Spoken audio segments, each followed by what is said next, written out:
Assalamualaikum warahmatullahi wabarakatuh. Rahayu Sagung Dumadi. Kembali lagi di channel Babat Nusantara. Pada kesempatan kali ini, saya akan menceritakan sejarah tentang Arya Penangkasan. Tidak usah berlama-lama lagi, mari kita masuk ke ceritanya. Pada akhir abad ke-15, agama Islam telah berkembang pesat di daerah pantai utara Pulau Jawa. Sebagian besar perintis dan pelopor penyebar Islam adalah para wali songo. Perkumpulan para wali yang terkenal di tanah Jawa adalah Wali Songo. Ketika Majapahit runtuh, salah seorang pangeran Majapahit, yaitu anak Brawijaya kelima, dengan dukungan para wali mendirikan sebuah kerajaan. Sebuah kerajaan tersebut adalah Kerajaan Demak. Pangeran Majapahit tersebut adalah Pangeran Jinbun atau lebih dikenal dengan sebutan Raden Patah. Raden Patah mempunyai 3 orang anak, yaitu Sekar Tanjung yang kemudian diperistri oleh Pati Unus, Raden Kikin atau lebih dikenal sebagai Pangeran Sekar Sedelapen, Arya Panangkasan, dan bungsu adalah Pangeran Trenggana. Setelah Raden Patah wafat, Kerajaan Demak diperintah oleh Pati Unus. Pati Unus tidak berusia panjang. Baru 3 tahun menduduki tahta Demak, ia wafat. Sepeninggalan Pati Unus, Demak mengalami kegoncangan. Tahta Demak menjadi rebutan. Sebenarnya yang berhak atas tahta adalah adik dari Pati Unus, yang tidak lain adalah Raden Kikin. Karena Pati Unus tidak meninggalkan seorang anak pun, akan tetapi Pati Trenggana berambisi merebut tahta Demak. Dengan dibantu oleh anak Trenggana bernama Sunan Prawoto, Raden Kikin berhasil dibunuh saat melakukan wudhu di sungai. Dengan cara demikian, Pangeran Trenggana berhasil menduduki tahta Demak dan bergelar Sultan Trenggana. Hal ini membahas mengapa sejarah tidak berhak kepada Arya Penangkasan untuk menjadi raja di Demak Bintara, dan mengapa justru Joko Tingkir yang hanya menantu Sultan Trenggana yang akhirnya menjadi raja. Sebagai manusia biasa, Arya Penangkasan merasa lebih berhak atas kerajaan Demak. Lebih-lebih ayahnya Raden Kikin dibunuh secara keji oleh sesama kerabat keraton. Di atas telah diceritakan siapa Raden Kikin. Dia adalah satu anak laki-laki Raden Patah, pendiri dan raja pertama kerajaan Islam di Jawa, yaitu Demak. Dengan membunuh Raden Kinin secara tidak wajar, maka adiknya Raden Trenggana yang menjadi raja setelah wafatnya Pati Unus. Menantu Raden Patah yang diangkat menjadi raja karena memperistri putri pertama Raden Patah, anak Sultan Trenggana atau Sunan Prawata, bersekongkol dengan ayahnya untuk menghabisi pamannya sendiri, yaitu Raden Kikin. Dendam Arya Penangkasan sedikit terbalas dengan terbunuhnya Sunan Prawata. Dan karena dia anak laki-laki satu-satunya, Raden Trenggana, maka lagi-lagi kerajaan Demak jatuh pada menantunya, yaitu Joko Tingkir, yang kemudian bergelar Sultan Hadiwijoyo. Maka semakin muncullah dendam Arya Penangkasan. Dia bertekad merebut Demak. Agar lebih jelas perjalanan Arya Penangkasan, perlu kiranya dilakukan semacam flashback. Sebelum meninggal, Raden Kiki telah memiliki seorang putra yang masih kecil bernama Arya Penangkasan. Untuk meredam dendam Arya Penangkasan, Sultan Trenggana mengatakannya menjadi seorang adipati di Jepang. Arya Penangkasan adalah putra satu-satunya Raden Kikin.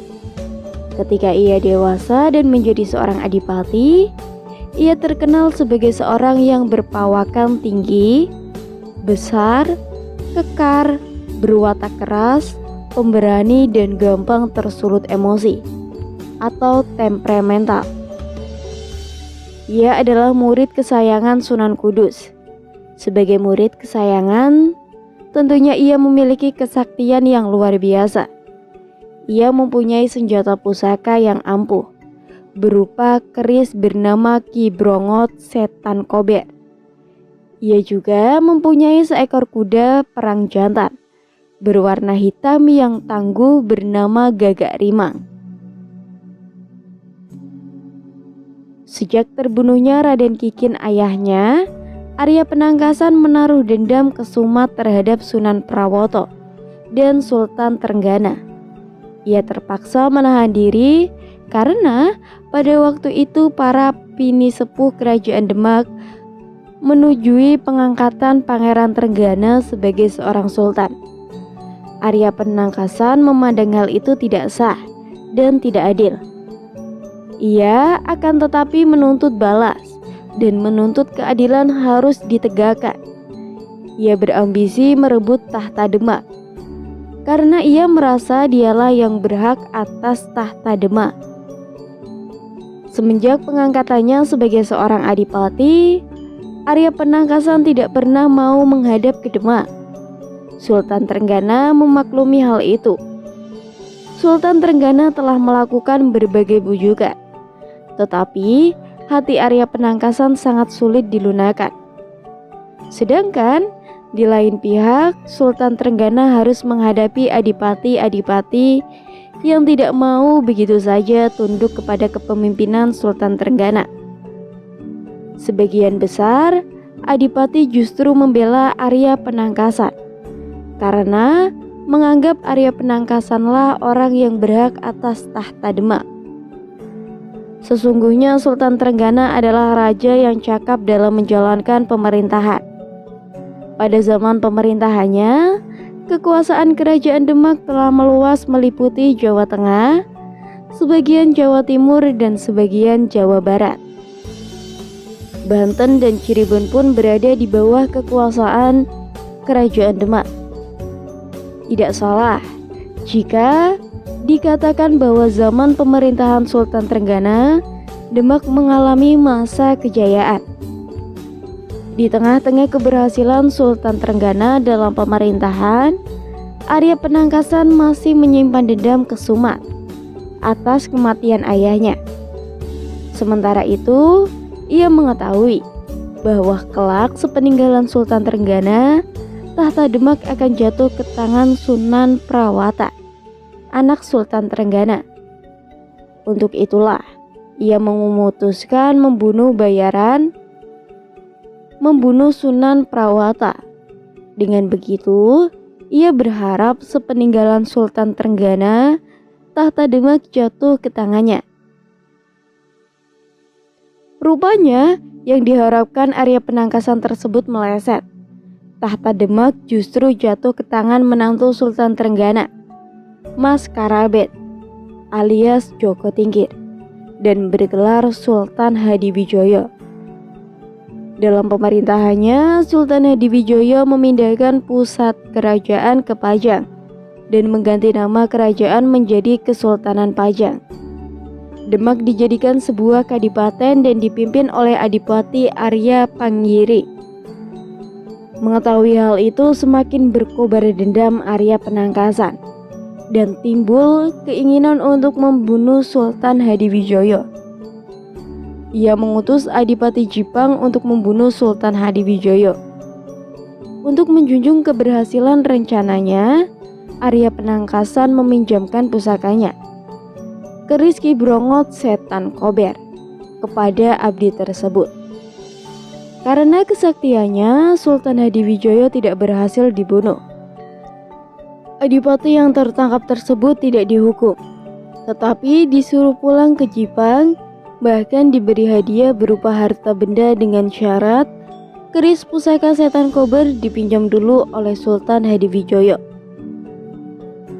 Mendengar berita itu, Arya Penangkasan merasa terhina dan sangat murka.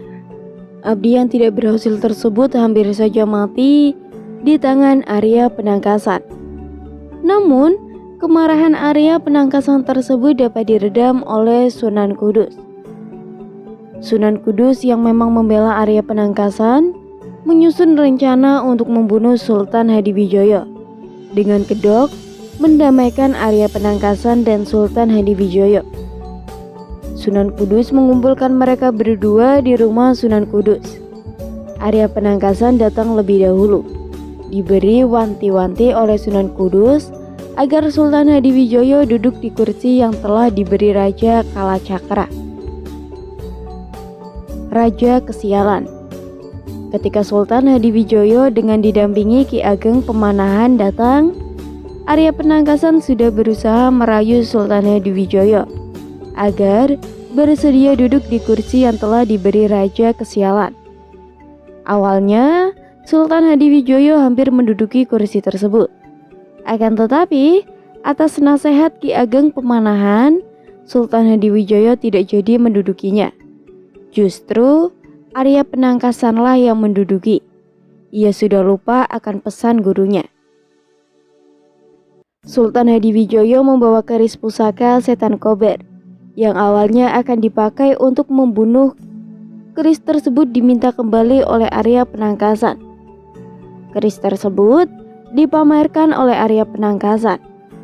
Sultan Hadiwijoyo pun tak mau kalah. Beliau menunjukkan keris pusakanya, juga bernama keris cerubuk Kiai Conte. Kedua orang tersebut tidak mau mengalah dan menganggap pusakanya yang paling sakti. Duel pun tidak dapat dihindari.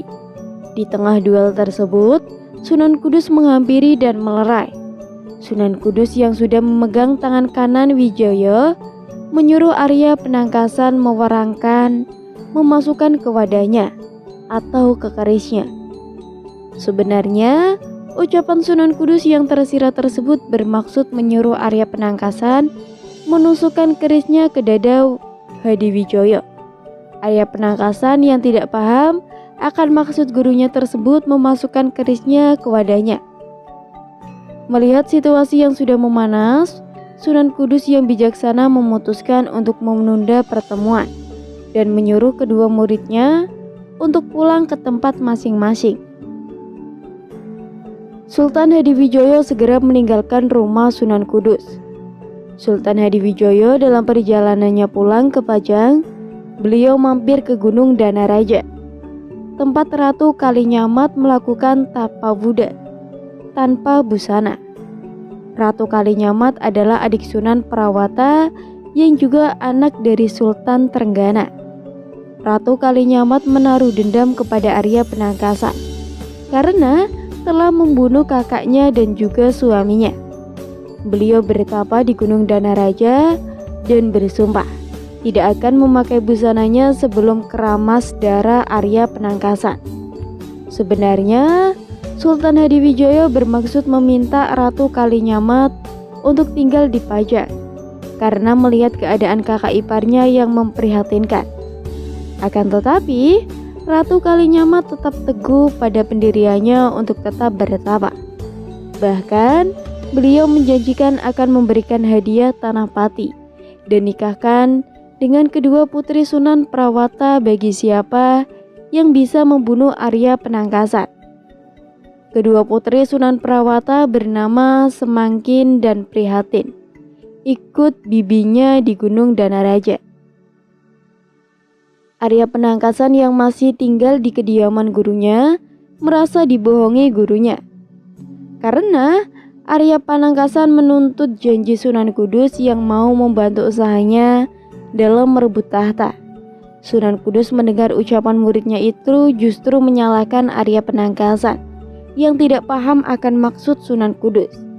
Sunan Kudus juga menyalahkan Arya Penangkasan karena telah menduduki kursi yang sedianya harus diduduki Sultan Hadiwijoyo yang telah diberi Raja Kesialan. Arya Penangkasan lemas dan tersungkur menangisi kelalaiannya. Untuk menghapus kesialan tersebut, Arya Penangkasan harus menjalani tirakat, menjalankan suatu untuk meraih sesuatu selama 40 hari. Arya Penangkasan harus menjalani tirakat berupa puasa makan dan minum, memberi makan orang yang kelaparan, tidak boleh dekat dengan wanita dan tidak boleh marah. Di lain pihak, atas informasi yang diberikan prajurit Telik Sandi, Pajang yang bertugas di Jipang, Sultan Hadiwijoyo mengetahui perihal tentang kesialan Arya Penangkasan. Bersama Ki Ageng Pemanahan, Sultan Hadiwijoyo merencanakan serangan kepada Pajang. Atas nasihat Ki Ageng Pemanahan, Sultan Hadiwijoyo dilarang memimpin penyerangan. Ki Ageng Pemanahan menyarankan penyerangan dipimpin oleh seorang senopati, yaitu Danang Sutawijoyo, yang juga anak Ki Ageng Pemanahan sendiri. Sultan Hadiwijoyo menjanjikan akan menganugerahkan alas mentoa kepada Danang Sutawijoyo jika berhasil membunuh Arya Penangkasan. Dalam merencanakan penyerangan, Ki Ageng Pemanahan merundingkan hal tersebut bersama Ki Juru Amartani. Oleh Ki Juru Amartani, Sutawijoyo dalam memimpin penyerangan disarankan menggunakan kuda betina putih untuk menggoyahkan kuda Gagak Rimang, tunggang Arya Penangkasan. Selain itu, disarankan juga serangan dilakukan di bantaran Sungai Bengawan sore. 40 hari yang telah dilalui Arya Penangkasan dalam menjalankan tirakat dirayakan dengan mengadakan pesta di kediaman Arya Penangkasan. Di tengah-tengah pesta tersebut, salah seorang pekatik tukang pencari rumput untuk makan kuda datang dengan kuping berdarah. Petakik tersebut telah dipotong telinganya oleh Ki Ageng Pemanahan agar menyampaikan surat tantangan kepada Arya Penangkasan. Melihat hal tersebut dan membaca surat tersebut, Arya Penangkasan sangat marah. Tanpa pikir panjang, ia mengultimatum prajuritnya untuk menghadapi serangan Pajang. Prajurit Jipang yang telah sampai di Sungai Bengawan sore sudah ditunggu oleh bala tentara Pajang. Kedua belah pihak telah bertemu dengan hanya dipisahkan sungai. Berdasarkan saran dari Ki Juru Amartani dan instruksi dari Ki Ageng Pemanahan, para prajurit Pajang di seberang sungai mengajak para prajurit Jipang dengan tujuan agar Arya Penangkasan bersama bala tentaranya mau menyeberangi Sungai Bengawan sore. Arya Penangkasan yang tersulut emosinya bersama kudanya dan para prajurit Jipang menyeberangi Kali Bengawan sore. Prajurit Jipang yang sudah kelelahan setelah menyeberangi sungai dan mudah dapat dikalahkan. Bahkan Pati Jipang bersama Ki Mantaun yang sudah berusia lanjut juga gugur di medan pertempuran. Beliau gugur karena kelelahan mengejar-ngejar para prajurit Pajang. Merasa dipermainkan dan melihat para prajuritnya yang telah berjatuhan, Arya Penangkasan semakin tersulut emosinya. Ditambah lagi kuda tunggangannya yang sulit dikendalikan. Kudanya tertarik kepada kuda betina tunggangan Danang Sutawijoyo yang telah dipotong ekornya. Dalam situasi seperti itu, Danang Sutawijoyo tidak menyia-nyiakan kesempatan tersebut dan langsung menghunuskan tombak Kiai Pleret, senjata wasiat dari Sultan Hadiwijoyo, ke perut Arya Penangkasan, sehingga ususnya terurai keluar berlumuran darah. Arya Penangkasan adalah orang yang sakti mandageruna, sedangkan kondisi usus terurai tersebut dia belum mati dan masih bisa mengajar Danang Sutawijoyo. Ususnya yang terurai hanya disampirkan ke keris setan kober. Pertarungan berlanjut dan Danang Sutawijoyo sudah hampir kalah. Dia yang sudah kelelahan terkapar di tanah. Kepalanya sudah diinjak Arya Penangkasan. Arya Penangkasan akan membunuh Danang Sutawijoyo dengan kerisnya. Dia lupa kalau ususnya disampirkan di kerisnya, sehingga sewaktu dia mencabut keris dari wadahnya, ususnya terpotong. Karena kesaktiannya pula dia belum mati. Dengan usus terpotong tersebut, dia hanya diam tidak bergerak. Ki Ageng Pemanahan tahu jika Arya Penangkasan tidak akan mati jika belum dihisap ubun-ubunnya. Segera Danang Sutawijaya melaksanakan perintah ayahnya untuk menghisap ubun-ubun Arya Penangkasan. Seketika Arya Penangkasan gugur, Panjang menang atas peperangan itu. Sesuai dengan janji yang telah terucap, Danang Sutawijaya mendapat hadiah berupa alis mentawak, Bumi Pati dan kedua putri Sunan Prawata. Danang Sutawijaya berhasil membabat dan membangun alas mentawak yang dulunya berupa hutan belantara menjadi pemukiman yang ramai dan diberi nama Mataram. Konon, alas mentawak adalah masih wilayah kekuasaan Nyi Roro Kidul. Nyi Roro Kidul bersedia menyerahkan alas mentawak kepada Sutawijaya, bahkan mau membantu membangun dan meramaikan dengan syarat Sutawijaya bersama penerus tahtanya selama 7 periode bersedia menjadi suami Nyi Roro Kidul. Kesimpulan dari cerita Arya Penangkasan. Cerita ini disimpulkan sebagai pendukung pepatah berbahasa Jawa, yakni Wiro dating menungso tan bisa ngawohi kodrate sing kuwasa. Artinya, betapapun hebatnya usaha manusia tidak akan dapat mengubah ketetapan Tuhan. Betapa gigihnya Sultan Trenggana berusaha agar tahta jatuh ke tangan anaknya Sunan Prawata, hingga dia sendiri tega membunuh adiknya sendiri, Raden Kikin. Arya Penangkasan sebagai putra Raden Kikin menaruh dendam, maka dibunuhlah Sultan Prawata. Namun kenapa pulung Katon jatuh pada Maskarabet atau Joko Tingkir, padahal dia hanya menantu? Ya, karena dia berhati sejuk dengan keris buatan Sunan Kalijogo. Sedangkan Arya Penangkasan justru bangga dengan keris setan kober yang berhawa panas. Yang jelas, raja tidak baik berhati panas, maka pulang tetap jatuh pada orang yang berhati sejuk. Arya Penangkasan gugur sia-sia. Cukup sekian cerita yang dapat saya sampaikan. Semoga bermanfaat bagi kalian semua.